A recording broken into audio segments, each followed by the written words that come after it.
did not wake up today to be mediocre. But how many of you made a conscious decision to be better? See, in our culture, we seem to have embraced a standard where procrastination and excuses are an acceptable approach towards achievement. This in itself is contradictory, and yet we see this mindset embedded in many people. This mindset that breaking bad habits, achieving goals, and even solving world problems is too difficult. So we can take a step back and someone else will do it. However, what if that someone is thinking the same thing about you? Now, I'm not here to provide solutions to the world's problems or even claim I know what those are, but instead reveal to you how to change this culture with 5 steps and a single statement. It begins with you. In fact, everything you do is determined by you. It happens consciously or unconsciously in your brain, whether you've been influenced to make those decisions or not. Psychology has proven that when you make a decision, a transfer of mindset occurs, bringing you from a deliberative to an implemental mindset. To put it more simply, you make a decision and then perform the action required to achieve the result. This happens when you consciously decide you want to go to a TEDx and you buy a ticket, or unconsciously when your body needs oxygen and you breathe. Our brains make these decisions every day, but most of them are unconscious. So how often do we sit down and ask ourselves, are we satisfied with being mediocre? I asked myself this for the first time when I was 13 years old. I used to play music competitively, but I was not a prodigy. I was a girl that met the bare minimum expectations. Whether it was in music school or anything else I was involved in, I was below average. I used to practice 15 minutes a week and memorize entire pieces the day before I competed. I'm sure you can all imagine how well that must have sounded. Academically, I felt hopeless and lacking in all these traits and abilities that everyone else around me seemed to have. How many of you have ever felt this way before? Yeah. I was put in special classes because I could not keep up with my classmates and have vivid memories of crying during math, English, and even an empty exam room because I was the last one and wasn't even halfway done. However, all the times I cried were not because I was working hard and yet nothing was working out. Instead, I was waking up every day to be mediocre.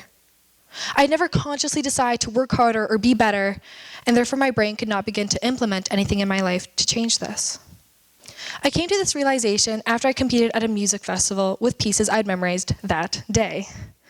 Already a bad way to start a story, so I'll save you any sound effects and simply say it was one of the worst performances of my life. I was told I was a disgrace to music and that I should never play violin ever again. If any of you have ever tried to change a bad habit, because I was left with 2 choices. I could either put my violin away or change my habits. And so you're probably thinking, Nicole, it's not as simple as consciously deciding to do so. But I'm telling you, it's about making a choice and pushing yourself to be better. It is about waking up today and deciding that you will work to be your absolute best. Because it's not just about consciously deciding to work harder, be better. It is about implementing all these practices into your daily life. And so, for the words of a good friend of mine, breaking out of mediocrity requires ambition, and ambition does not settle for second place. And with that in mind, this is how I began to live my life. I looked at myself and made a list of what was hindering me from success. What were some of my bad habits, and what were some realistic goals I could begin to implement into my daily life? So in step 1, we have conditioning, where we implement classical conditioning. In short, this theory involves the process of association, of learning a new behavior via the process of association. So in our case, wanting to change a habit or behavior needs to be associated with a type of reward. I started to do this through music. I told myself that I need to change how I practiced. And so instead of doing 15 minutes a week, I started doing a focused daily 2-hour session. And within the year, I went from being told I was a disgrace to music to winning my provincial category. Next, stop making excuses. Psychologist Dr. Bruce A. Bracken suggested that there are 6 key aspects to self-concept. Self-concept is something that we have when we decide that we want to be a little bit better and we understand ourselves some more. 6 key domains that he identified were social, competence, affect, physical, academic, and family. Through this, we were able to identify our self-image and self-esteem and create our ideal self. Through this, I decided that I wanted to be better, as I said earlier. However, when I was forced to realize my lack of effort, I realized that I wasn't following this. And so to follow my ideal self, I decided to become harder working. Next, you have to be honest with yourself. You have to take the path that holds the greatest meaning to you and realize that all these steps are for a reason. Our society seems to understand that everyone is their worst critic, and yet we seem to lack the knowledge of how to live authentically and be honest with ourselves. So the psychologist Maslow identified this through his hierarchy of needs in self-actualization. Self-actualization is the process of growing and developing as an individual to achieve individual potential. And so when you're being honest with yourself and you're able to realize your self-actualization, you're able to live a more authentic life. I began to do this in my health. 6 years ago, I ran out of PE class one day, gasping for air. This was the first time I'd ever experienced lack of breath, and it was terrifying. I came home that day, and my parents and I made a doctor's appointment, and this would be the first appointment that would take place over the span of 5 years. This was a long process, but throughout it, I thought it was so unfair that I couldn't do what others seemed to do so easily. I'd always wanted to be fit, and even my older sister was insanely good at sports. And yet there I was, upset, destroying my self-esteem because I thought I couldn't self-actualize my fittest self. Or so I thought. Because if I'd only just stop comparing myself, I would realize that I need to create a hierarchy of needs for me, by me, and not for me by my own comparative obsession. And through this, I was able to use a hierarchy of needs to follow the steps and realize that my physiological needs needed to be identified first. Next, we need to learn how to self-reflect. Self-reflection can be done in 3 steps. But what I'm going to go through with you today is something that's part of what I talked about earlier, which Maslow referred to as self-actualization. So there's 3 key parts to self-actualization. There are significance within a person's life, general fulfillment and intrinsic reward, and the experience of feeling at one up with the world. And these are great experiences that make us feel alive. But when we have successes in our life, it is easy just to cheer ourselves on and forget that we need to realize how and why we were successful so that we can have the sustainability of that success.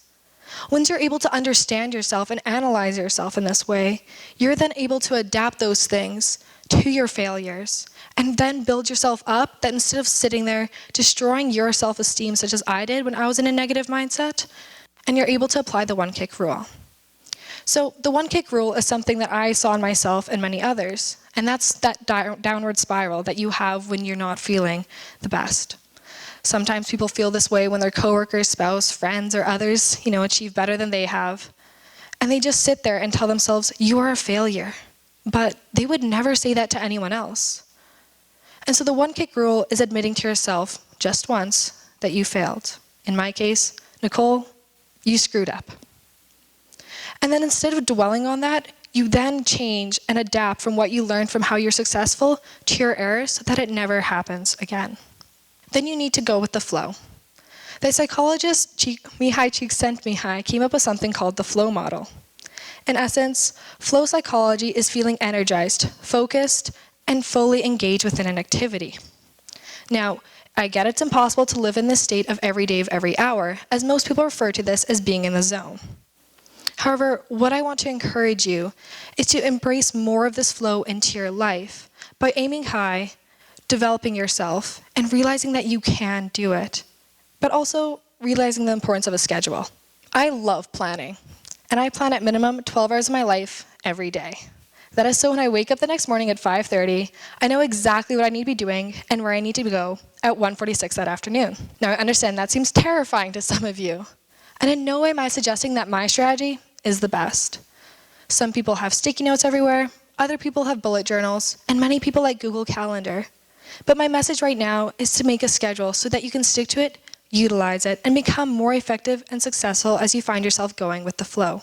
So to bring it back, we talked about classical conditioning, why you should stop making excuses, how and why you should be honest with yourself, how to self-reflect, and how to get in the zone by going with the flow. How does this relate to my opening line of mediocrity? Well, when you start making those conscious decisions and pushing yourself to be better, you are making the decisions I spoke to. And if you can do that, then maybe as a society, we can begin to break this culture. And then if we can do that, maybe those world problems that seem so daunting that someone else needs to solve might just be solved by you. Thank you.